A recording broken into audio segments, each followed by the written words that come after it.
Hello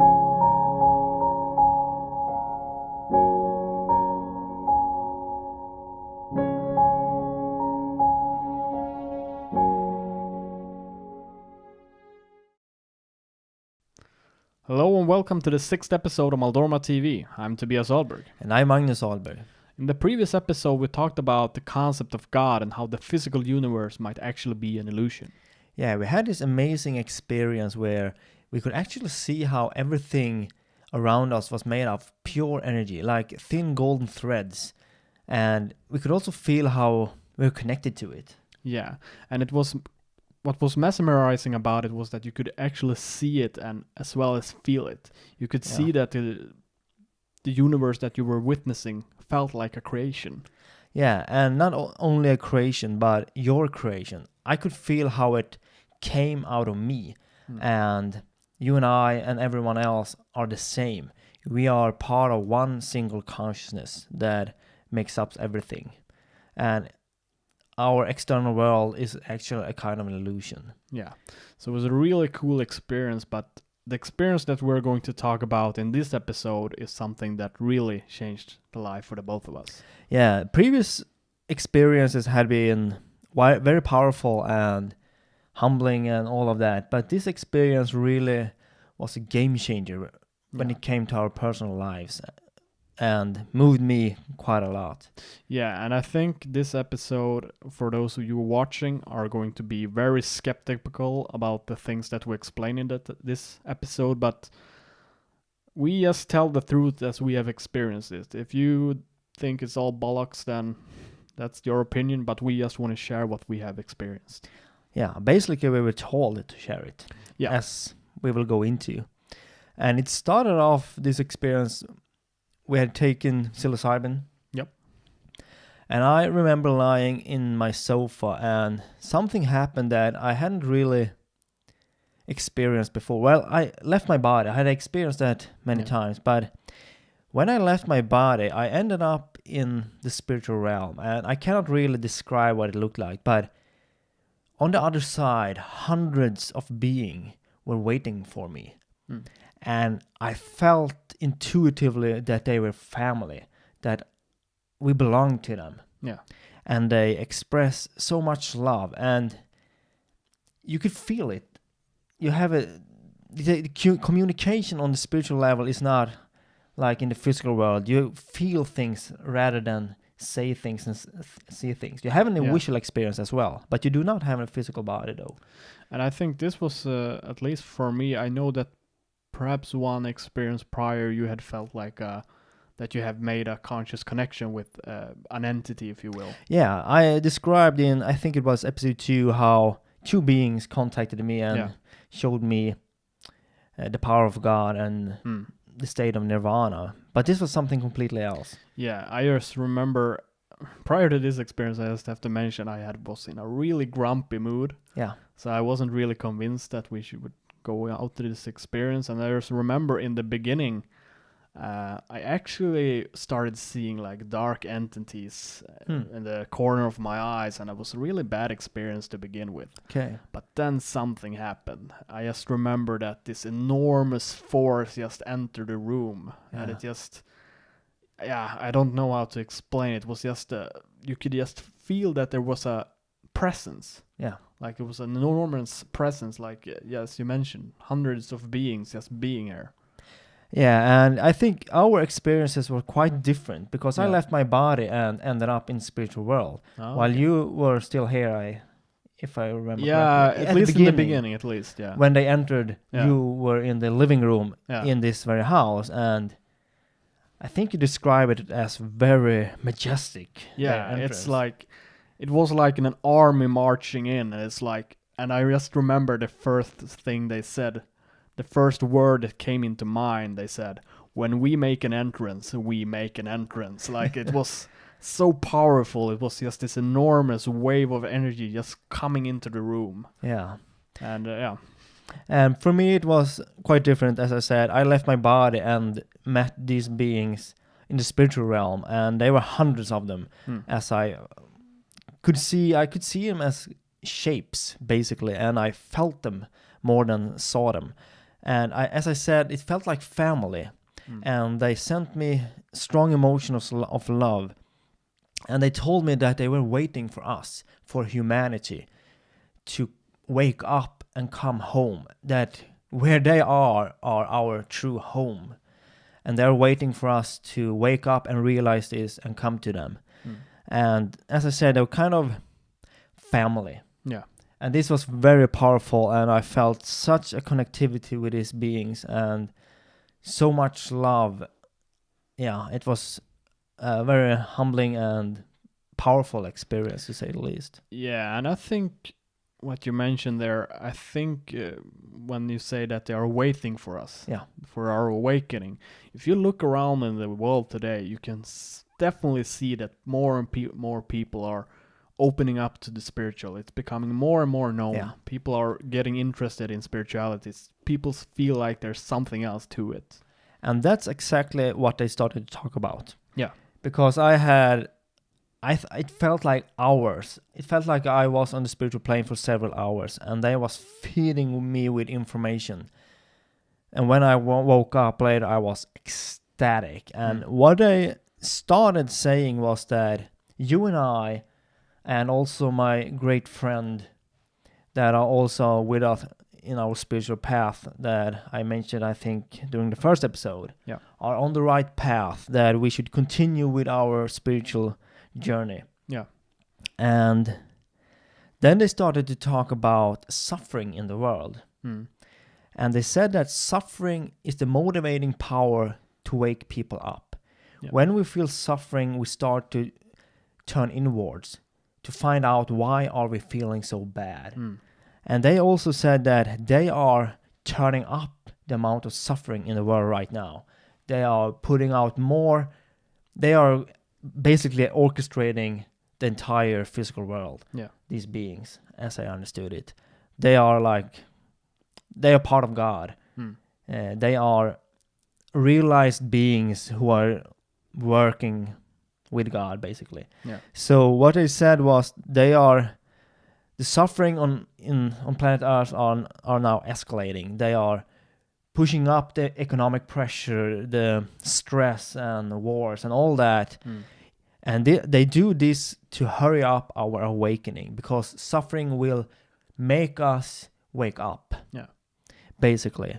And you just have to look into your everyday life to ponder upon that statement. I mean, if you look at suffering, what it does to you, even at a small level, it gives you clarity. It gives you you become stronger from it. The more you suffer, the more wiser you become, the more humble you become. And when do people pray to God?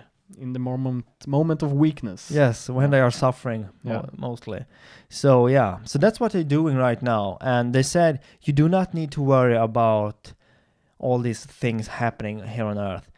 And they told me to tell people who are feeling suffering that they do not need to worry. If you wake up and understand this suffering will not affect you in the same way as if you are not aware of what is happening. And then they continue to talk about all of this. They said that all of we humans and animals as well, actually, are divine. We are part of God, but we have forgotten our true nature by choice. And we will talk about why we have forgotten it later on. But we have forgotten our true nature by choice and chosen to go down into the physical world and do this journey here. And we planned the entire journey ourselves. Yeah. But these beings are orchestrating our experience. But basically, they and we are one. We are one consciousness anyway, so it doesn't matter. They are, in a way, ourselves, our higher selves. So we have ourselves, before we went out to the physical world, planned our entire physical experience. And our physical experience did not start with this life. We have been here for thousands upon thousands incarnations. Yeah. And as I understand it, we started off as plants and evolved as animals, and now are became humans. So it's the entire evolution. I think we're gonna talk more about that process that it's originally Martinez who talk about. So I think we're going to explain that process more in detail in perhaps in the next episode. Yeah, but we've been here for a very long time. Yeah. And we planned the entire journey ourselves. And they also told me that when we planned this journey, we knew how we would react in every single situation basically, and that we ourselves have left clues to ourselves, not knowingly. Well, knowingly when we planned it, but we don't know that it is clues that we are approaching. Perhaps when we meet a person that say or do something that makes us change direction in life, that's actually pre-planned by ourselves. Yeah, and that's kind of goes back to synchronicities that we talked about them before. It's those moments where you meet people and it just feels so that it couldn't be a coincidence. Exactly. And so everything is basically predetermined. Is what it said. Yeah, and that's the experience. If I just jump in, explain my experience because it relates to this. What happened to me this evening was that, right after this, they made the entrance and all that, I was just overwhelmed by it in the beginning. Yeah. But then I got a visual. I left my body and just went to a whole other time and space. And in this room, or what you want to call it, was just, I saw a pyramid. Like a reversed pyramid with the top at the end. So like a spiral. Upside down. Yeah.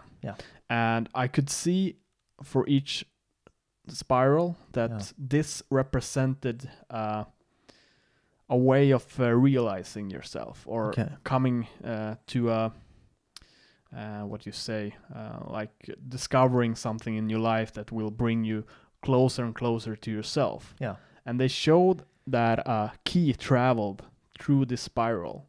Yeah. From the top is like you're born, and then you figure stuff out, you realize things more and more, then you come to finally realizing yourself. And in the middle of the spiral, by the end of the spiral, was a chest. Yeah, okay. So the chest represented your true self. Yeah. And the key was you traveling through the spiral. Each time you travel through each spiral, you kind of like rediscovered something about yourself to come closer into understanding who you really are. You learn stuff all the way, and for every lesson you come closer to the tip of the pyramid, and eventually you wake up. And they told me also that there are clues left along the way, so we can't get stuck here in this world. Yeah. Because we have forgotten who we are, but there's no way we're going to stay here forever, because we planned this perfectly. We are basically God. So every experience you encounter is pre-planned to lead you right in the end. Yeah. And they also showed me this visually as very similar to what you experienced. They showed me that our life experience is kind of a web, like a spiral, where all the experiences are in this web, and we are traveling in it, and inside this web clues are hidden so cunningly that we don't even notice what is happening to us. We just think this is real, but it's really not. It's clues. They are hidden stuff like we don't know about. And that goes back to suffering as well. A lot of the things that you are going to realize that will make you progress as a human being and make you more humble and get closer to your true self is through the act of suffering. Yeah. Because suffering has that effect on people. It really makes them sit down and ponder upon who they are and what's the meaning of it all. Basically, it's a push and pull strategy. When we are going in the wrong direction, we encounter suffering, which pushes us back on track. And when we are going in the right direction, we experience happiness and love, and everything flows freely. But as soon as we go in the wrong direction, suffering will be there to push us back again. So that's what suffering is doing, and a lot of people are way off the track, so they are going to encounter a lot of suffering. That's when you go into the game of the ego, to play Yeah. the game of the ego, what the universe is going to do is going to push a bad experience on you that will really make you wake up Yeah. to the real path, if you Yeah, will. and in the end of this spiral, you wake up, and by waking up, we mean realizing what you truly are, and then you leave this physical world and end up with these guys talking to me during this experience. Yeah. Yeah, And I actually got I think this was at a later time, but it was a beautiful way of explaining it with this spiral. yeah, And they just said that flow through it like water. Yeah. Go through the universe and be like water. Just yeah, swim with it. Flow like water, because that's when the experience is going to be at its maximum. yeah. When you say that, I remember metaphor that Alan Watts used. The guy hanging on the wall right there. Yeah. He talked about life also as a river. Yeah. And you're in the water. And if you flow with it, it will be the easiest ride. But if you flow against the current, Yeah. you're still going to end up at the same place. But it's going to be a tough ride Yeah. because you're swimming against the current all the time. So basically that's it. So then after they explained this with suffering and that everything, the clues are hidden here, they told me, I first asked them, why have we chosen to forgotten ourselves, our true identity, our true divine identity? And they said, because the physical life is a great adventure. That was a word they used. It's a marvelous adventure, and doing this journey and then wake up is so amazing. Yeah. Especially when you finally wake up and realize what you are. And they also it has to do with the principle of contrast. In able to be God, you have to experience how it is to not to be God.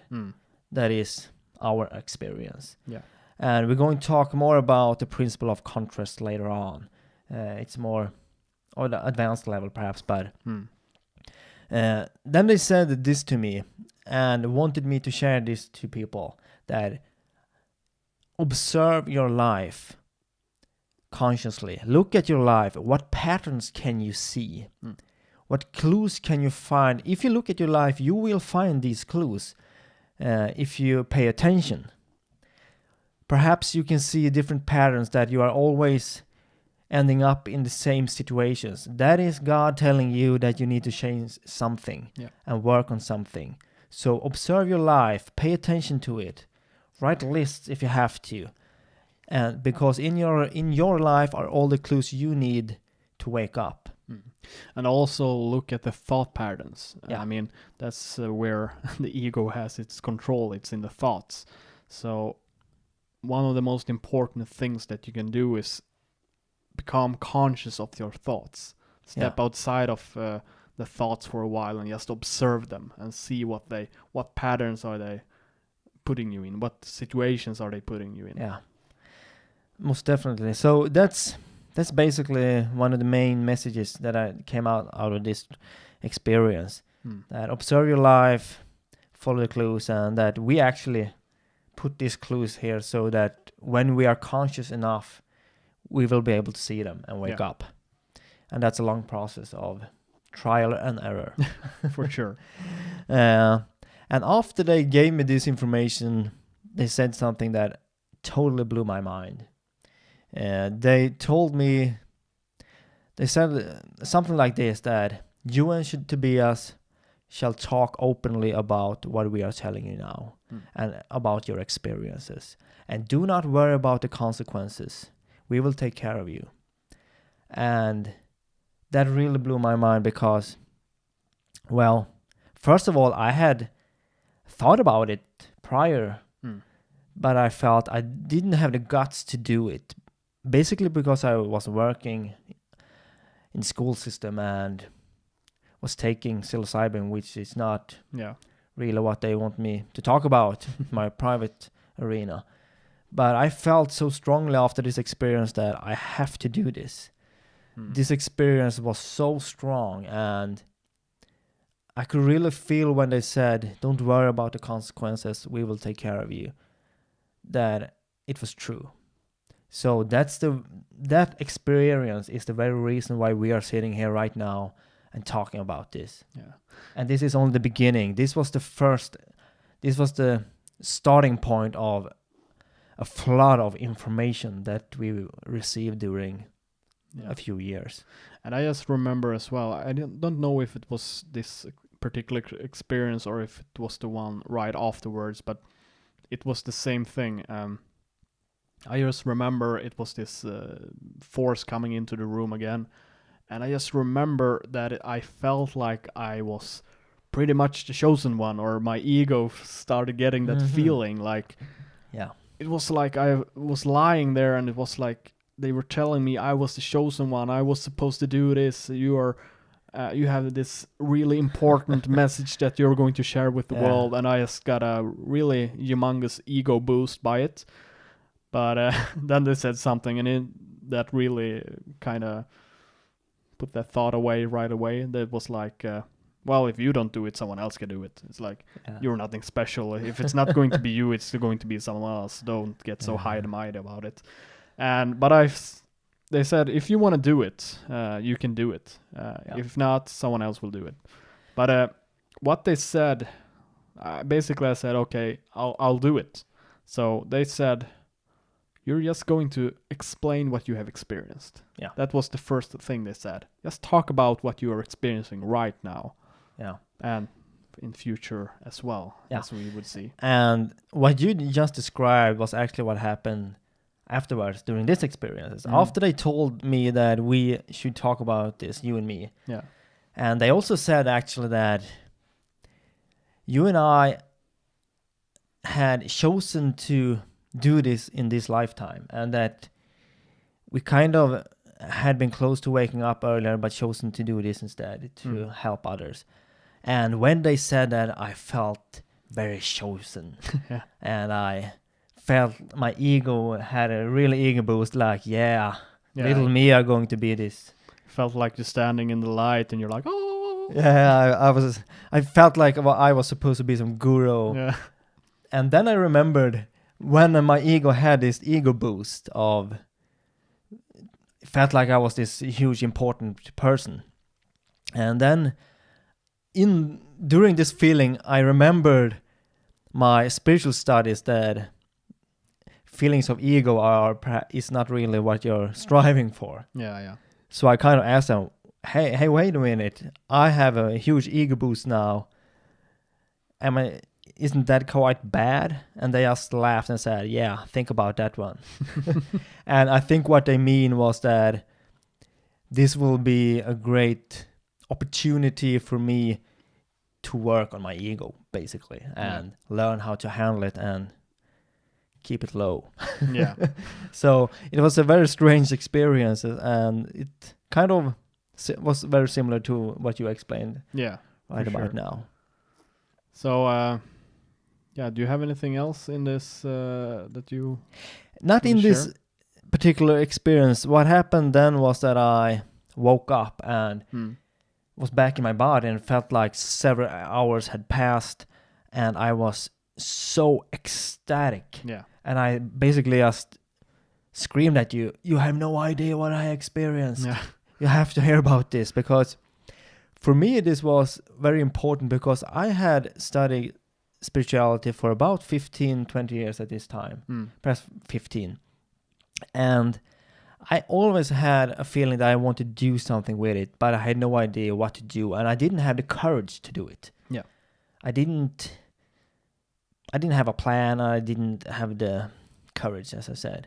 But now I just knew what I had to do, and that was a wonderful feeling. And I wanted to share it with you immediately. And I just remember when you started screaming, I was in the middle of this, they were showing me the pyramids and all that, and I said, hold on, this is too important, I can't talk right now.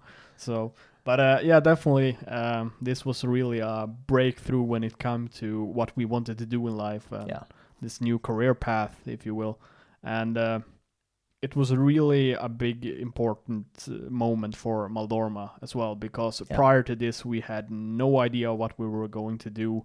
We had this feeling that we wanted to do something with spirituality, but we didn't know what to talk about, how to explain it, and so this experience basically gave us the thing we were looking for at the right moment. Yeah, and it was only the beginning. This was the starting point of, I think that the experience that we had previous to this one was basically experiences that of aspects of God and delusion, but for us to get motivated and really see what it was all about, and after this, information started to flood in, as we will discuss, in quite a huge amount, and we will share that with you in upcoming episodes, but for us, this was a personal game changer.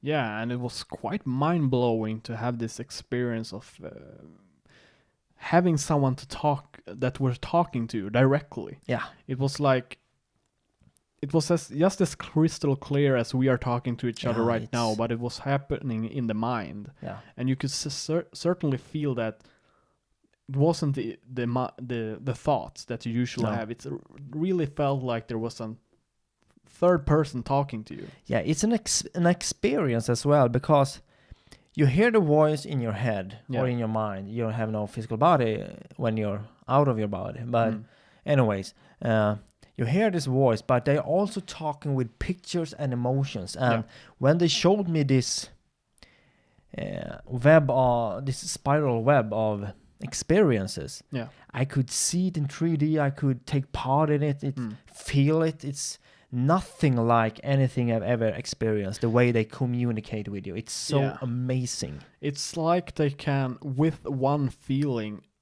tell the story of 1,000 words, just in one feeling, in one moment. It's really mesmerizing, and I really encouraged you to try to get similar experiences as we have had, if you want to do so, because if you get contact with someone from the spirit world, it's a really mind-blowing experience. And you don't have to use psychedelics. You can try out meditation if you want to, but psychedelics is perhaps the easiest way and the shortcut way. I don't know. Yeah. But however, what happened next? I woke up. I remember you said also that, not now. Yeah. And I was like taming my eagerness to tell you about what happened, but I had to wait and let you finish what you are into. Yeah, I think the only information that I received that evening was that I said with this spiral that they showed me, and I just remember the spiral as well. It was like small boxes in the spiral. So for each spiral there was like, say, 50 boxes, and each box was an insight of something. So you unlock one thing in your life, then you unlock another thing, and another. Just go through the spiral and come back to your true self in the middle. Yeah, that's it was a really cool experience, and I think it took me a long time to get a grip of what they have told me, because when it happened I was so ecstatic, I was so taken away by the moment, because it was so beyond anything I have ever experienced. During a later experience, much later, perhaps 2 years after this, I had an experience where they kind of continued with this subject. So we'll talk a bit about it right now. They explained that also that this pyramid that both of us were seeing is a way of narrowing the choices that we have. Yeah. In the beginning, we are kind of in the bottom of the pyramid. We are a lot of things to experience, and we go around, and the more we learn, the pyramid or the spiral narrows down. And in the end, there's only one direction, and that's the point out to self-realization. Yeah. You the closer you get, the fewer choices you have. And you can see this with people who are waking up or are really close to self-realization. They often, that's the people who give up their lives to live in a cave and meditate, or, stay with a guru or something like that. that's the only desire they have. All other desires have fallen away. Yeah, And that's basically what's happening when the pyramid is going down to the single point. The desires, more and more desires are falling off, and you end up with one single desire. Desire with union with God. Yeah. Basically. Yeah. And I think should I tell one short story from the next experience, or should we cut it short here? How long do you need? It's a short story. I can just because it happened right after the second this experience. Okay. We had another experience right after this one, and I just remember it was the same thing happened. They came in, and it was this enormous force like before, and you really felt like these guys are not kidding around. These are powerful beings. And they said something to me. They said, now we're going to show you where we come from. Yeah. And I was just pulled away from my normal reality. I was thrown into a whole different experience. It was my visual, all my recollections of being here in the normal physical universe just vanished. And the only thing I could see in there was just geometrical shapes, patterns, and I could see eyes, and I could see everything moving, like everything was just connected. Yeah. And it was just, it was mind-blowing. I can't find the words to explain it because there's no reference in this normal universe to explain what I experienced. And I realized when I came back, I started laughing to myself, and I said to them, how the hell am I going to explain that? There's no way I can do it. And I realized that what I can explain is that there is an experience that is so different from our experience that it just makes our normal universe seem alien. Yeah. And sometimes that's the only thing you can say. We're going to talk in the next episode, I think, or perhaps the one after that, about an experience that was so amazing, but it's impossible to describe. And that's possibly what you're saying now. Yeah. The only thing we can say that there are experiences waiting for us that are so amazing, but that's pretty much the only thing. We can't describe any further. Yeah. And what was interesting about this as well is that when I went there, that universe felt alien. But when I came back to this universe, I was my consciousness was still at that place. Yeah. And I just remember we went outside, and I had no idea on how to act in this normal reality anymore. It felt like my consciousness was still at a whole other level. Yeah. And I remember you talking, and I started thinking about, is that a sentence? Is that what am I going to say back now? Is how do I act like a human being? It's like, it was just a weird experience. It's like this experience was so alien to be in the back in the normal experience. So it's just the contrast, the differences. Yeah, it's just mind blowing. I think I want to share a little piece of information that I had during that second experience, experience after this as well. Yeah. During that experience, it started off with them, the spiritual being, showing me a taste of what I had experienced previous, the amazing aspects of the spiritual world, or what is awaiting us. But they only gave me a glimpse as to remind me. Okay. And they shut down and said, well, this is all you have to see, get to see right now. You're supposed to get here by your own force or through a spiritual practice. Yeah.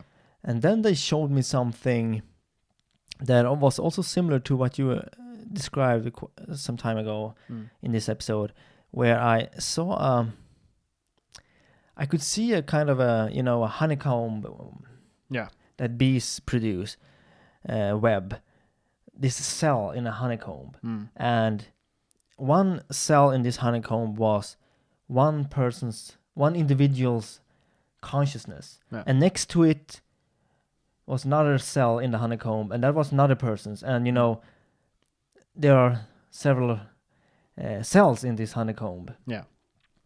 next to each other, so they are actually one. Mm.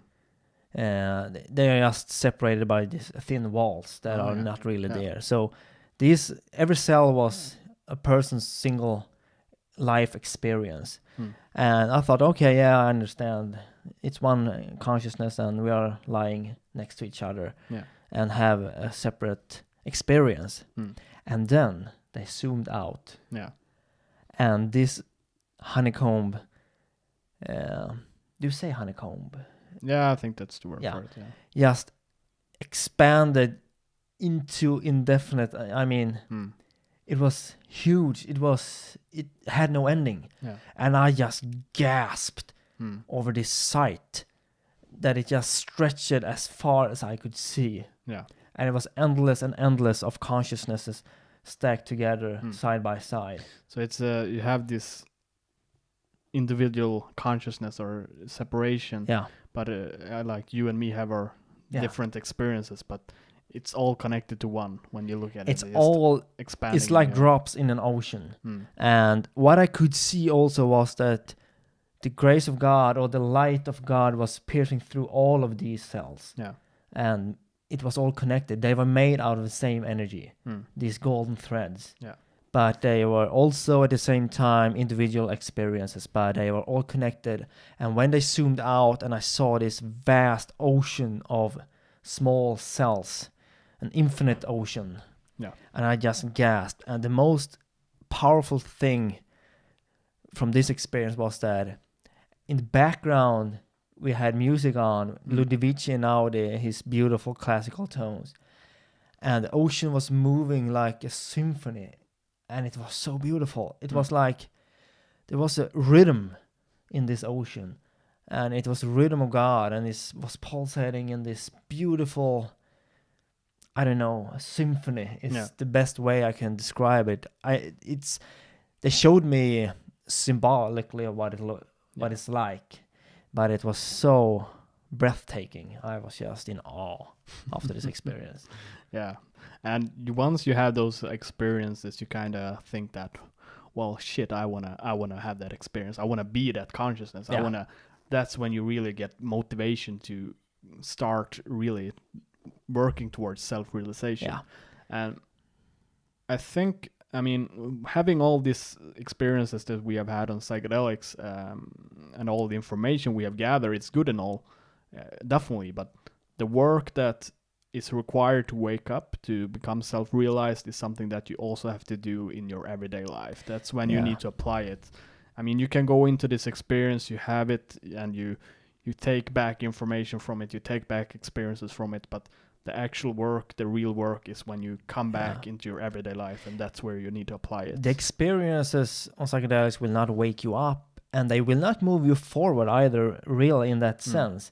They will, but they are hugely inspirational and a motivational power. But some people I do know have these kind of experiences, and when they come down, they feel depressed and want to get back there. But that's not how it works. You have to do the work here in the physical world, and that's the approach we always have had. Yeah. So I think if you go into the experience with the expectation that it's going to solve all your problems, that's not going to do that. It's going to show you the problems that you have, but it's going to take effort once you go back, once you come down into sorting out that problem. Yeah, but it's really helpful.